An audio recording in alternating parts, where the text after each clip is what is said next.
All right, guys, welcome back to Storytime with Wine. I did get paid, so I invested in myself just a little bit and got me a real cheap microphone. So hopefully y'all can hear a little bit better. And I'm not like cutting in and out like I did at the end of the last video. If you're new to Storytime with Wine, this is going to be me reading from classic novels that are in the public domain because I'm smart, and providing my commentary on it as I read through them. Lots of swearing, but I think I'm funny. The first one that we're going to read is by Charlotte Bronte. It's called Jane Eyre. I always want to call it Eyre because Eyre means angry, and she's a very angry child, but I do my best to pronounce it Jane Eyre. I'm telling you this now, that way you guys don't call me out in the comments if anybody ever watches this. So, I am drinking my Arbor Mist. That's what we're drinking as we read, and we are on chapter 2. Just to recap the last episode, the last chapter, it was all about this little girl. She's 10 years old. Her name's Jane Eyre, and she's living with this awful fucking woman named Mrs. Reed and her 3 children who are all spoiled brats. And the eldest is John Reed, and he throws a freaking book at her, cuts her freaking head open, and then she basically gives it back to him, beats his ass, and then she's the one who gets in trouble for it. Mrs. Reed doesn't do anything about it. She watches him beat her up and shit all the time, and then just doesn't see it or whatever. So I'm just gonna read chapter 2 so that we can see if somebody's finally called Child Protective Services for Miss Jane. Chapter 2. I resisted all the way, a new thing for me, and a circumstance which greatly strengthened the bad opinion Bessie and Miss Abbott were disposed to entertain of me. The fact is, I was a trifle beside myself, or rather out of myself, as the French would say. I was conscious that a moment's mutiny had already rendered me liable to strange penalties. Oh, yeah, they're locking her in a bedroom. I was conscious that a moment's mutiny had already rendered me liable to strange penalties, and like any other rebel slave, I felt resolved in my desperation to go all lengths. Hold her arms, Miss Abbott. She's like a mad cat. For shame, cried the lady's maid. What a shocking conduct, Miss Eyre, to strike a young gentleman, your benefactress's son, your young master. Master? How is he my master? Am I a servant? No, you are less than a servant, for you do nothing for your keep. She's 10. She's a child. Just to put it in perspective for you. There, sit down and think over your wickedness. They had got me by this time into the apartment indicated by Mrs. Reed, and had thrust me upon a stool. My impulse was to rise from it like a spring. Their 2 pair of hands arrested me instantly. I love how defiant she is. She's just had enough, and she's like, nah, fuck it. I'm fighting back everyone at this point. I'm done. Oh. If you don't sit still, you must be tied down, said Bessie. What the Miss Abbott, lend me your garters. She would break mine directly. Miss Abbott turned to divest a stout leg of the necessary ligature. Okay, so it's like pantyhose. This preparation for bonds and the additional ignominy it inferred took a little of the excitement out of me. Don't take them off, I cried. I will not stir. In guarantee whereof, I attached myself to my seat by my hands. Mind you don't, said Bessie, and when she had ascertained that I was really subsiding, she loosened her hold of me. Then she and Miss Abbott stood with folded arms, looking darkly and doubtfully on my face, as incredulous of my sanity. She never did so before, at last said Bessie, turning to the Abigail. But it was always in her, was the reply. I've told Mrs. often my opinion about the child, and Mrs. agreed with me. She's an underhand little thing. I never saw a girl of her age with so much cover. Okay, so basically they just think that she's the brat. How? They live in this house with these other 3 fucking spoiled monsters. Money, man.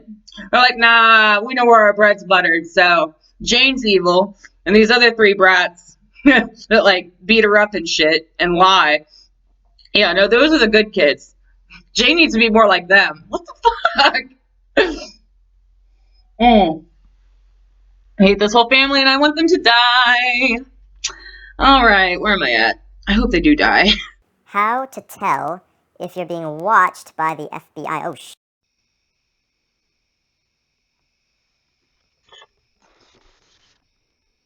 Oh, Okay, Bessie answered not, but ere long, addressing me, she said, "You ought to be aware, miss, that you are under obligation to Mrs. Reed. She keeps you. If she were to turn you off, you would have to go to the poorhouse." I wish somebody would adopt her. I had nothing to say to these words. They were not new to me. My very first recollections of existence included hints of the same kind, so she's been told this a lot throughout her life. Like, we could just throw you out, and then you'll just have to, like, starve to death and beg and shit, right? Yeah, that's what a 10-year-old child fucking needs to hear. I hate you. I hate you all.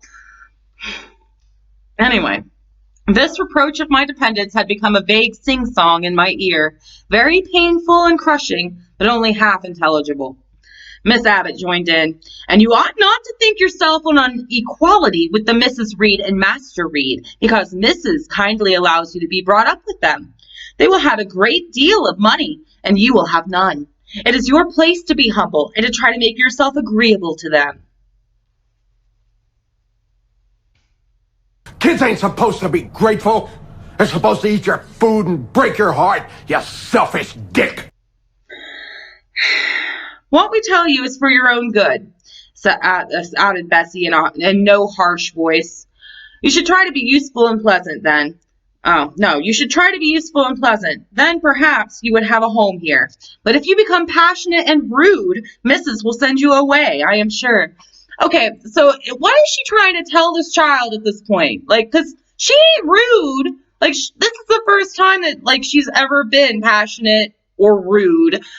By Bessie's own words here, because he was like, she'd never done so before. So she's put up with all this shit all her fucking life, and none of the adults helping her out and being like, "Hey, John, maybe don't make the Jane bleed," and throw shit at her, or punch her, or shove her, and shit like that. None of the adults have helped her out at all. And then finally she just has enough, and she goes like, "You know what? Fine, fuck it. I'm throwing hands back this time." And now it's like, if you act like this, then you'll be sent away, and you shouldn't be so passionate and rude and all. Like, I'm just defending myself. I'm trying to, like, survive my childhood, okay? I ain't everybody here. Oh my God. Oh, whatever. Next. "Besides," said Miss Abbott, "God will punish her. He might strike her dead in the midst of her tantrums, and then where would she go?" "Come, Bessie, we will leave her. I wouldn't have her heart for anything." Yeah, no, because you'd want the heart of the spoiled brats that you want her to be so much like instead. Got it. "Say your prayers, Miss Eyre, when you are by yourself, for if you don't repent, something bad might be permitted to come down the chimney and fetch you away." Cool, psychological abuse. They went, shutting the door and locking it behind them. Unlock her in her bed, in this bedroom. That's fine. So they just locked her in.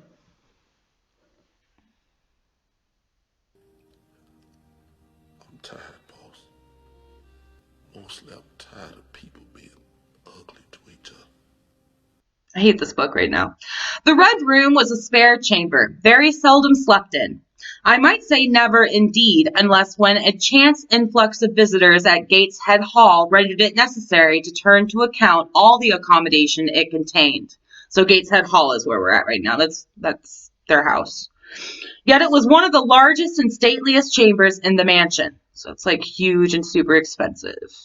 Okay. A bed supported on massive pillars of mahogany, hung with curtains of deep red damask, stood out like a tabernacle in the center. The two large windows, with their blinds always drawn down, were half shrouded in festoons and falls of similar drapery. I said that really weird. The carpet was red. The table at the foot of the bed was covered with a crimson cloth.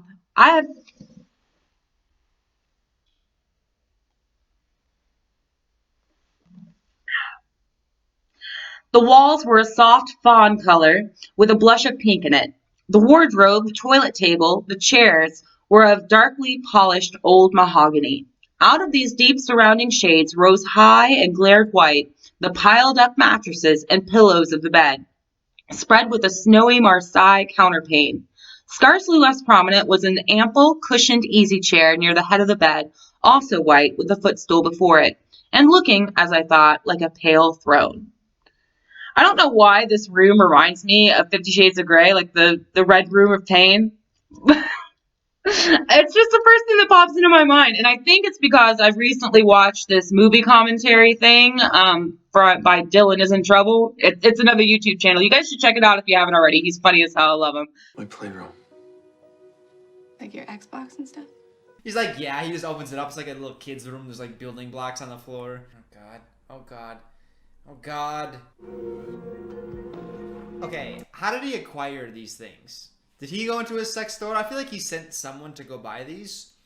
And what was that person's day like? Like Christian Grey, your boss, powerful billionaire, is like, hey bro, I need you to get a sex swing. I need you to get a paddle. I need you to get a whip. Yeah, I'm gonna have to put in my resignation. But anyway, I just recently watched that video, and I think that's why that's the first thing in my head.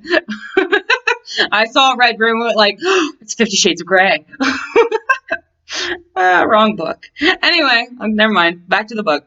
This room was chill because it seldom had a fire. It was silent because remote from the nursery and kitchens. Solemn because it was known to be so seldom entered.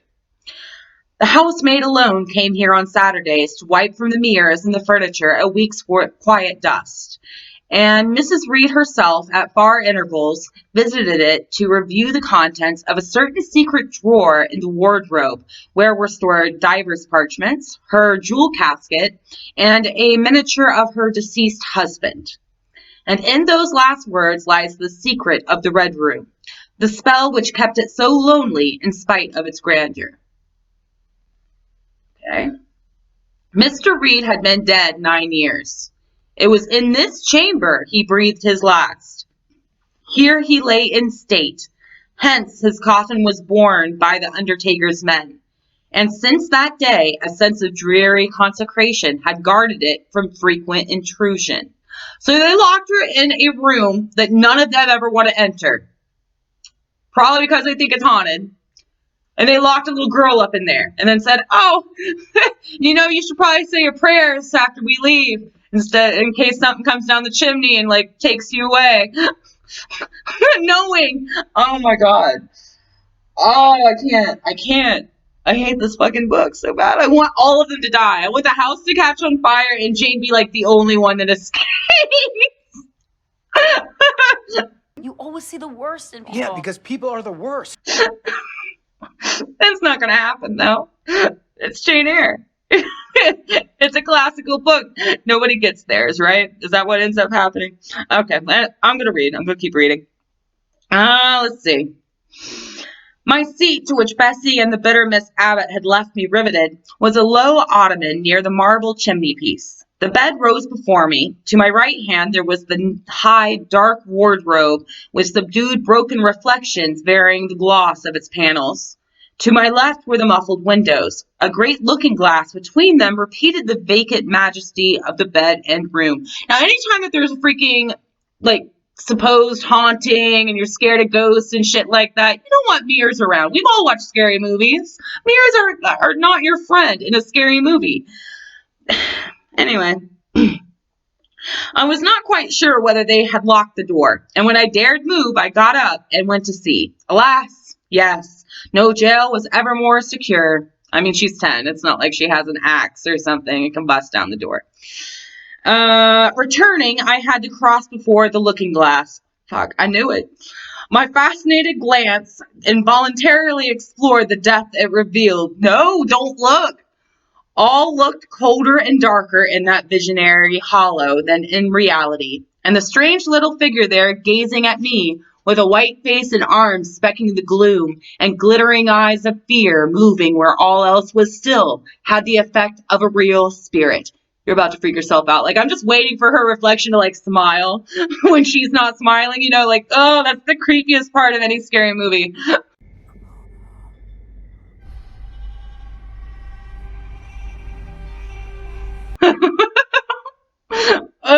All right, whatever.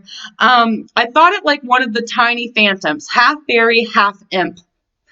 Bessie's evening stories represented as coming out of lone, ferny dells in moors and appearing before the eyes of belated travelers. I returned to my stool. As you should, Jane, as you should. She makes good decisions. She's like, nah, I ain't looking at this fucking mirror no more. I'm just going to go over to my stool and sit down. Just stare at the carpet, Jane, the entire time. Just stare at the carpet. I can talk. Every time that I stutter, I'm going to drink. It's my new drinking game. All right. Superstition. I'm not doing it on purpose.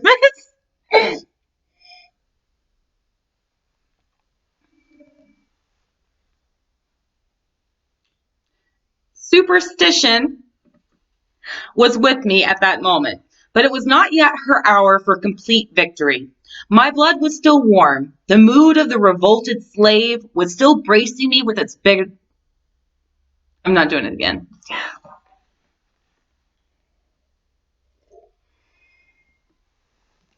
The mood of the revolted slave was still bracing me with its bitter vigor.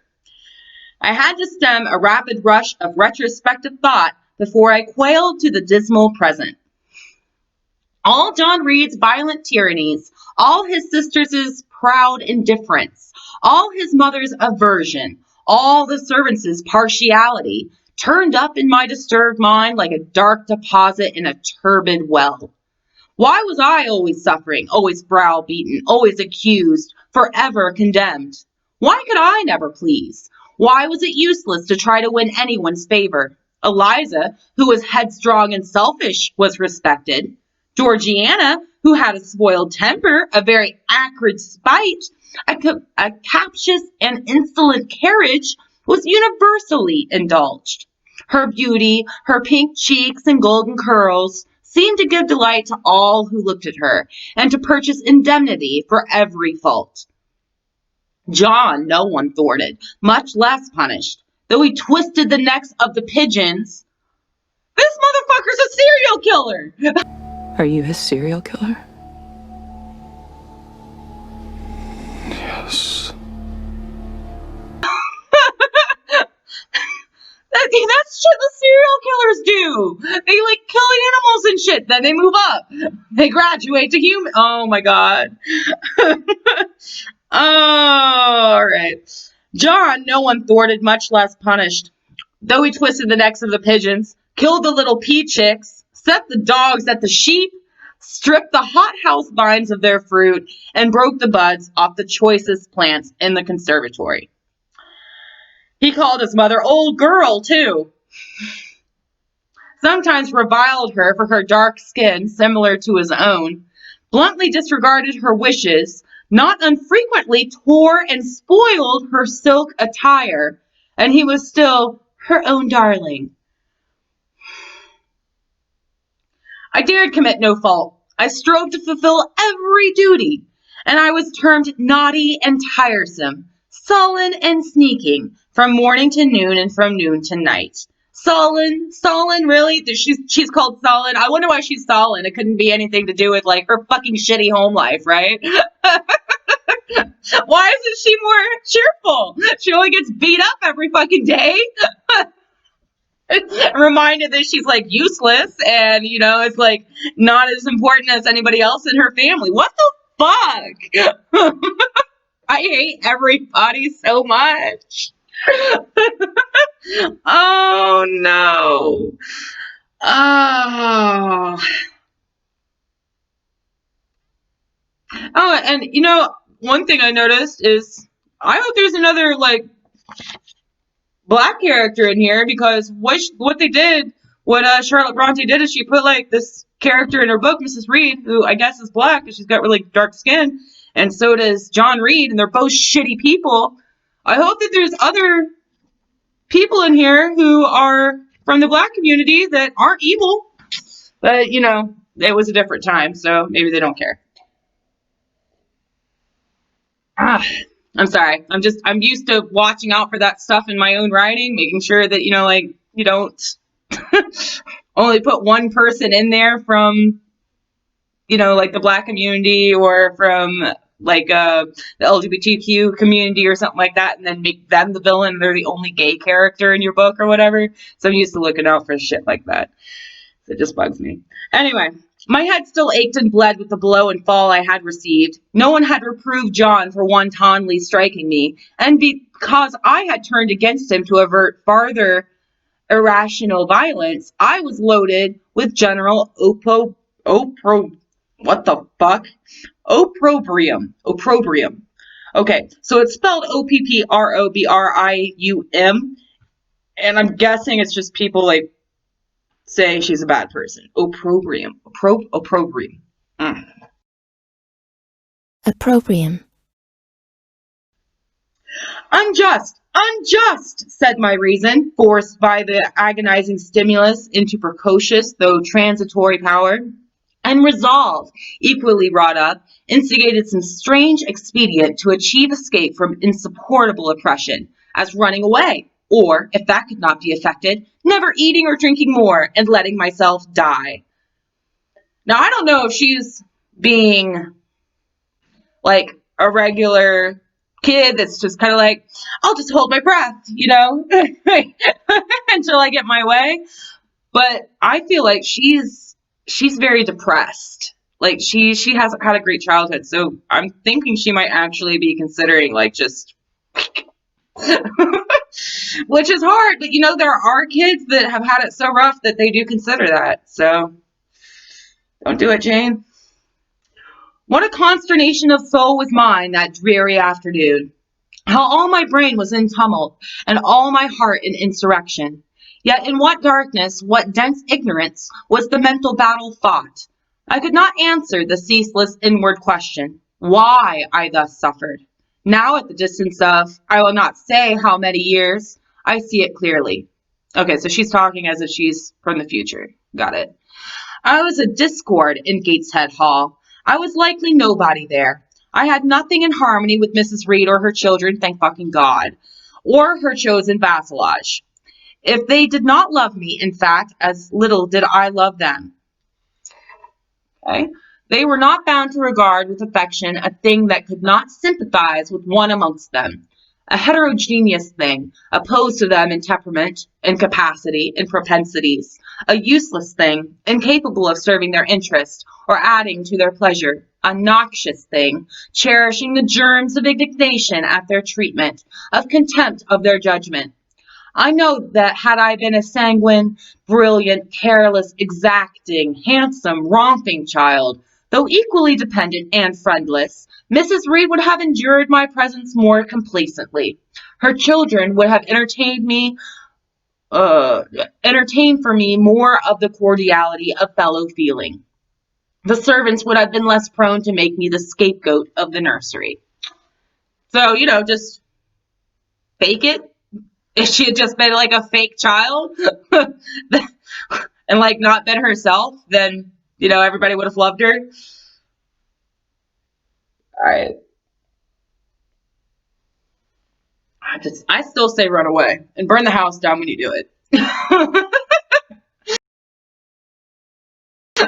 I'm a scary child. I would be a scary child in that situation. Like, you know what? I got you. I'm done. I found the matches. All right, I quit. Daylight began to forsake the Red Room. It was past 4 o'clock, and the beclouded afternoon was tending to drear twilight. I heard the rain still beating continuously on the staircase window, and the wind howling in the grove behind the hall. I grew by degrees cold as a stone. Oh, that's right, there's no fire in that place. And then my courage sank. I wonder if there's no fire because they're aware of what she's like they didn't build a fire because they're like, no. What if she takes Lynn's advice? Oh, okay, never mind. Bad joke. Where am I at? Fuck. No. Where'd it go? Fire, cold, and then my courage sank. My habitual mood of humiliation, self-doubt, forlorn depression fell damp on the embers of my decaying ire. See? There's my joke. Ire, Jane Eyre, here. Decaying ire. All said I was wicked, and perhaps I might be so. What thought had I been but just conceiving of starving myself to death? That certainly was a crime. And was I fit to die? Or was the vault under the chancel of Gateshead Church an inviting bourne?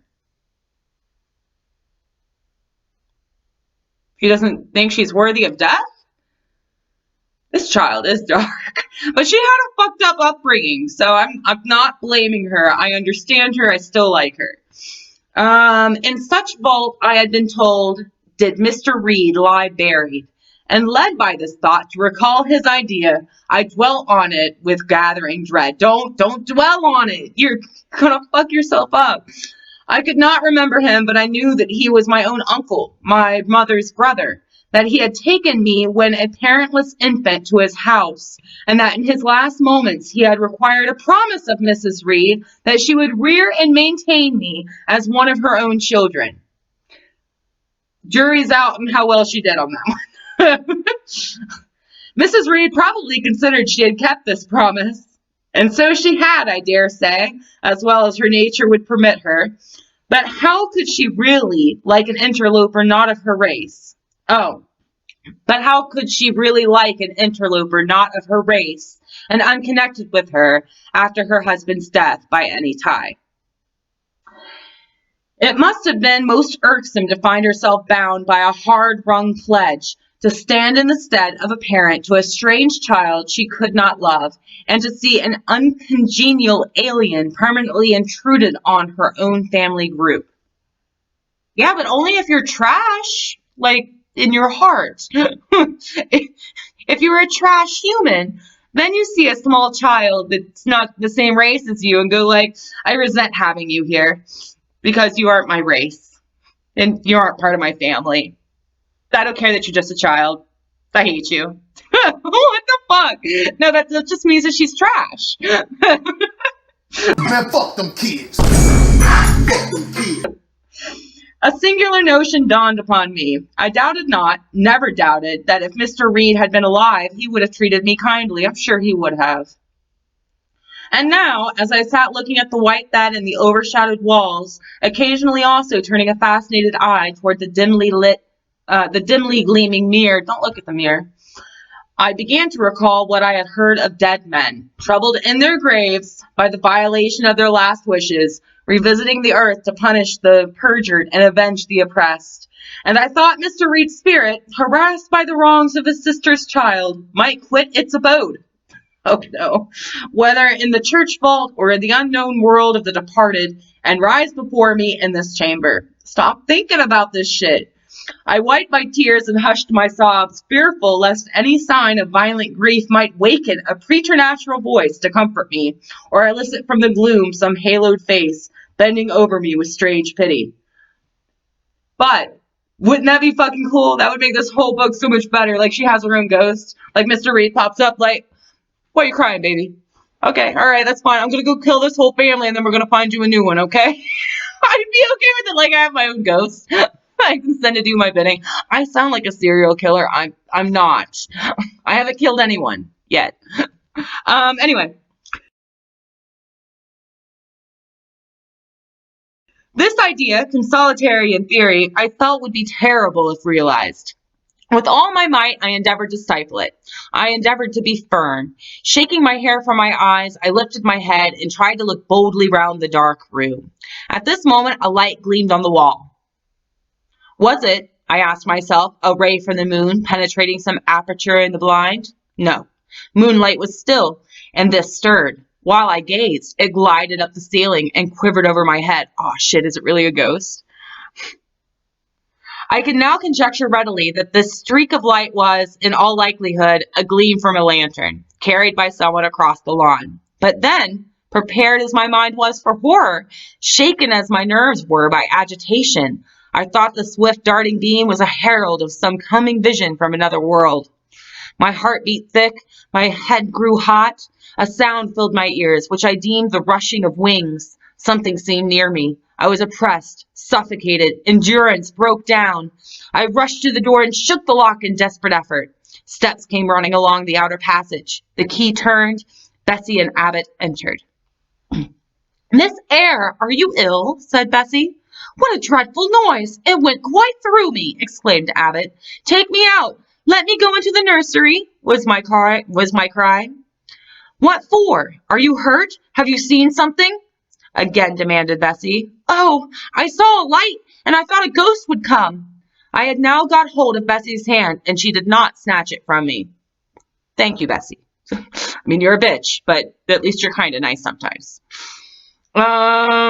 She has screamed out on purpose, declared Abbott in some disgust. Fuck you. And what a scream! If she had been in great pain, one would have excused it. But she only wanted to bring us all here. I know her naughty tricks. But she is not naughty. She didn't... What is all this? Demanded another voice, peremptorily. And Mrs. Reed came along the corridor, her cap flying wide, her gown rustling stormily. Okay. This is the first time we've actually heard from Mrs. Reed, so let's see if she's as much a bitch as I think she is. Abbott and Bessie, I believe I gave orders that Jane Eyre should be left in the red room till I came to her myself. Oh, that's right. She's the one who ordered her to be locked in a room. Never mind. Miss Jane screamed so loud, ma'am, pleaded Bessie. Let her go, was the only answer. Loose Bessie's hand, child. You cannot succeed in getting out by these means, be assured. I abhor artifice, particularly in children. It is my duty to show you that tricks will not answer. You will now stay here an hour longer, and it is only on condition of perfect submission and stillness that I shall liberate you then. Oh, aunt, have pity, forgive me. I cannot endure it. Let me be punished some other way. I shall be killed if... Silence! This violence is all most repulsive. And so, no doubt, she felt it. I was a precocious actress in her eyes. She sincerely looked on me as a compound of virulent passions, mean spirit, and dangerous duplicity. Bessie and Abbott having retreated, Mrs. Reed, impatient of my now frantic anguish and wild sobs, she's like sobbing her fucking eyes out. Oh, she's just faking it though. Bitch. Abruptly thrust me back and locked me in without further parley. I heard her sweeping away, and soon after she was gone, I suppose I had a species of fit. Unconsciousness closed the scene. Bitch was so scared, she passed out. She was sobbing out of her fucking mind, like begging to be let out, like punish me some other way. I'm scared that I'm going to like be killed. And they just fucking leave her there. I hate people. Oh! Anyway, that's chapter 2. Chapter 2's done. She still doesn't have any help. There's no one she can depend on in the fucking world. Now she's unconscious and had a fucking fainting spell at 10 years old. The 10-year-old fainted. That's normal, right? Anyway, so that's chapter 2, guys. If you like this video, like and subscribe. If you don't like this video, tell me why in the comments. Because, you know, like, I can change stuff around and fix it and maybe be better. Okay, well, story time with mine was fun. I'll go ahead and edit this video and put it back up there on the interwebs. I'll talk to y'all later. Bye. Peace.